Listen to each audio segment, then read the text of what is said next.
मौजूद हैं, बहुत ही जाने माने पत्रकार हैं और उत्तर प्रदेश की राजनीति पर खासी नब्ज रखते हैं। पूर्वांचल में आते हैं, गोरखपुर से आते हैं। बहुत शुक्रिया आपका देवकी जी। आप मुझे बताइए कि जो एग्जिट पोल आए हैं, अगर मैं एक्सिस माई इंडिया का ही डेटा देखता हूं, उनका डेटा ये कहता है कि बीजेपी प्लस यानी एनडीए का जो वोट शेयर है उसमें 4-4.5% का डाउन हुआ है, कम हुआ है, लेकिन उनकी सीटें बढ़ रही हैं। और इंडिया गठबंधन की सीटें तो कम हुई हैं, लेकिन वोट शेयर उनका 7% बढ़ा है। तो वोट प्रतिशत कम होने पर सीटें कैसे बढ़ी, और किसी का वोट शेयर बढ़ा तो उसकी सीट कैसे घटी?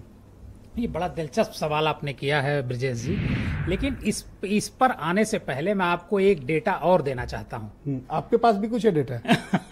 एक डेटा मैं आपके पास और रखना चाहता हूं कि वोट डालने वालों की संख्या कैसे लगातार कम हो रही है 2014 से। जब 2014 में हम चुनाव में आए थे, नरेंद्र मोदी जी प्रधानमंत्री बने थे, तो 2009 के मुकाबले आप सोचिए करीब 14 करोड़ ज्यादा लोगों ने वोट डाला था। मतलब 41 करोड़ वोट 2009 में पड़े थे और 55 करोड़ वोट जो है 2014 में पड़े। मतलब 14 करोड़ वोट अधिक पड़े। अब जब 2000 उसके बाद का जो चुनाव आता है 19 में करीब 4 करोड़ वोटर बढ़ते हैं, मतलब 4 करोड़ लोग ज्यादा वोट डालते हैं।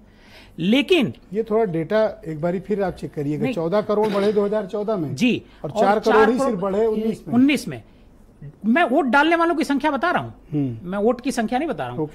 और इस बार 64 करोड़, बढ़े मत की बात कर रहा हूं मैं बढ़े मत की बात, जी बिल्कुल। इस बार 64 करोड़ लोगों ने वोट डाला है, मतलब केवल 3 करोड़ वोट बढ़ा है। बीजेपी 37% पर थी पिछली बार 2019 के चुनाव में।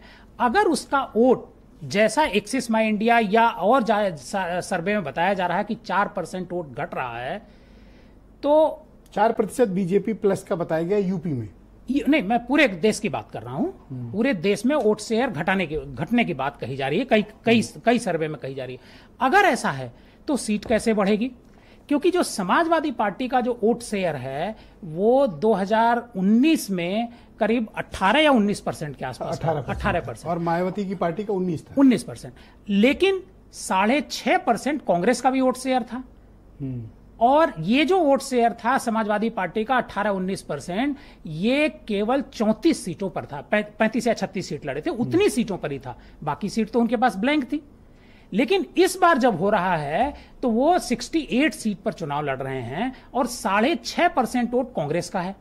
तो ये अगर इसमें 10%, करीब 37 से 38% वोट मेरे हिसाब से इंडिया ब्लॉक को आना चाहिए। इंडिया ब्लॉक को आना चाहिए 37 से 38%। जी, अगर 37 से 38% वोट आता है तो ये जो डेटा है जो अभी एग्जिट पोल पर आ रहा है, एनडीए का क्या परसेंटेज रहना चाहिए? एनडीए का परसेंटेज भी करीब 38-39 के आसपास रहना चाहिए। लेकिन उनका तो लास्ट टाइम 50% नहीं 50 नहीं था। टोटल मैं बोल रहा हूँ, मैं पूरे यूपी का नहीं बता रहा हूँ। यूपी का पूरे देश का करीब 40% था और पूरे देश में 37.5% था। तो दोनों के बीच का जो डिफरेंस है वो बहुत ज्यादा नहीं नजर आ रहा है। और इससे ऐसा लगता है कि जो एनडीए की सीटें हैं वो कुछ कम होंगी और इंडिया ब्लॉक की कुछ सीटें बढ़ेंगी। तो फिर ये कैसे पॉसिबल है कि वोट शेयर तो गिर रहा है लेकिन नंबर ऑफ सीट बीजेपी की बढ़ रही है? नहीं, मैं यही तो मैं बता रहा हूं कि कहां वोट शेयर का इनका सीट कहां गिर रही है। ये भी तो हो सकता है कि नैरो मार्जिन से ज्यादा सीटें बिल्कुल आपने सही पकड़ा कि जो पहले मार्जिन था वो करीब 6 लाख वोट से मोदी जी जीते थे। कई ऐसी सीटें हैं 2 लाख, 3 लाख, 4 लाख, 5 लाख वोटों से जीते। बगल की उन्नाव की सीट थी 4-4 लाख वोट से जीते। लेकिन 15 ऐसी, अब उत्तर प्रदेश पर आते हैं, 15 ऐसी सीटें उत्तर प्रदेश में हैं जो बहुत नॉमिनल मार्जिन से भारतीय जनता पार्टी 13 सीट जीती थी, 2 सीट बहुजन समाज पार्टी जीती थी, तो बहुत नॉमिनल मार्जिन से। तो वो जो 13 सीट है भारतीय जनता पार्टी की, जिसमें से एक सीट मात्र 188 वोट से जीती थी, मछली शहर की।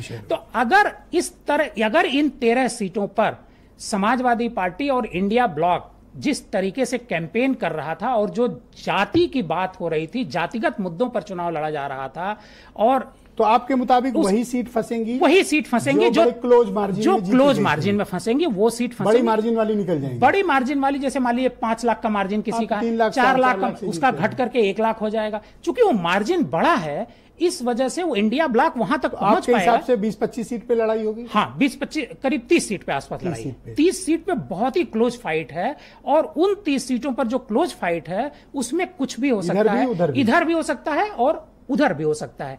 अब आप आइए कि तो आपके मुताबिक इंडिया ब्लॉक ने सरप्राइजिंगली वोट शेयर बढ़ाया है और बीजेपी का घटा है? बीजेपी का घटा है और इनका वोट शेयर बढ़ा है। वैसे कल सबके सामने पता चल जाएगा, लेकिन एक एग्जिट पोल पर मैं कहना चाहूंगा, एग्जिट पोल का जो पूरा ट्रेंड मैं देख रहा हूं कल से, सभी की 350 से ज्यादा सीटें दी गई हैं। हाँ। लेकिन आज 352 मिनिमम है। हाँ, और 401 मैक्सिमम। 401 सब इसी के बीच है बीजेपी। हाँ, और लेकिन आज उनमें से कई कंपनियों ने अपना डेटा चेंज कर दिया है, कई कंपनियों ने आज चेंज किया।